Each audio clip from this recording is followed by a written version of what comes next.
and CEO of the National Resilience Institute.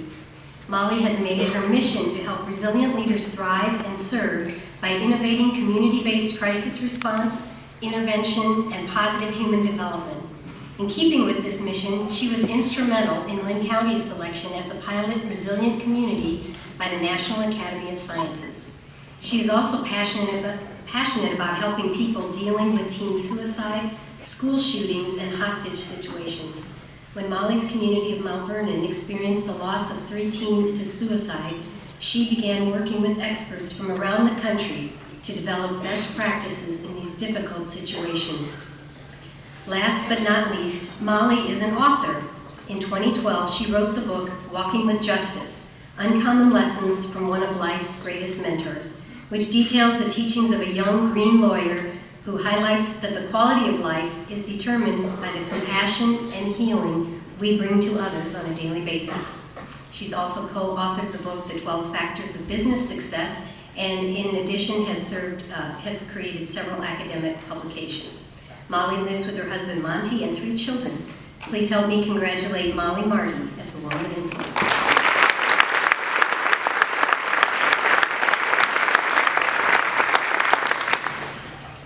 Thank you very much. When I was a young lawyer, I clerked for a wise federal judge, Max Rosen.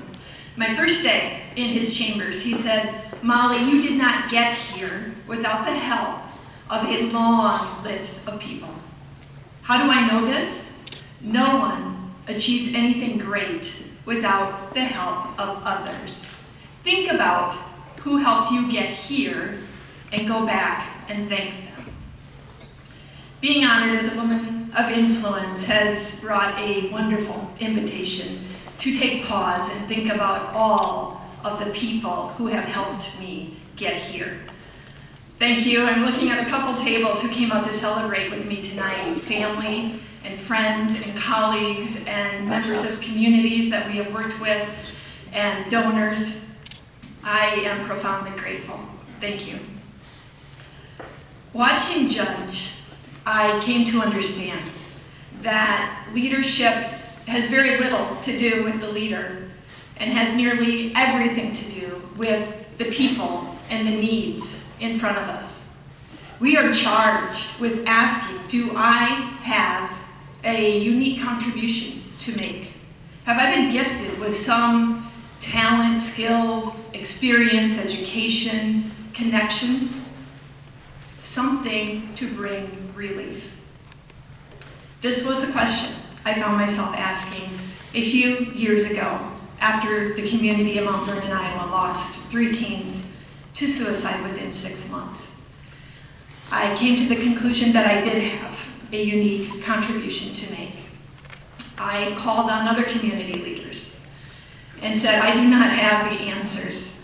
What I have is a belief that not only can something good come from these tragic losses, but something good must. It must. And this will only happen if we gather and roll up our sleeves and start asking some smart questions and walk out the answers together. This was the beginning of the Community Resiliency Project. It didn't take long for communities across the state of Iowa and then Wisconsin and Illinois to find us as they reeled in their own grief after losing young lives. And then we began hearing from other communities who experienced other types of losses and community disruptions. And they said, can you help? And we said, yes, to the best of our ability, yes, we will help. Last month, our board, many members are here, expanded the container for this work to the National Resilience Institute.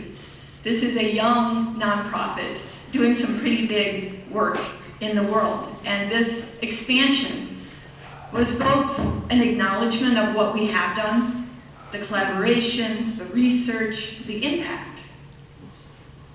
It was also an envisioning of the needs that we see before us. and our dedication to continue to say yes to the best of our ability. We are here to help save and strengthen lives.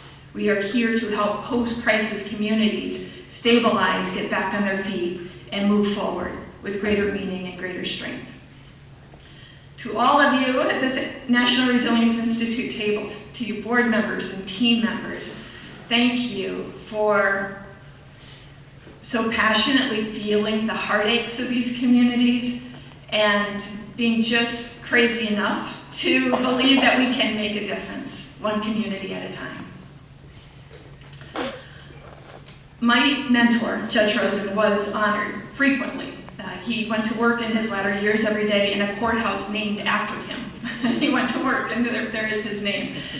I recall one celebration where we law clerks were able to thank Judge for the difference he made in our lives. And one after another, we were profusely thanking him.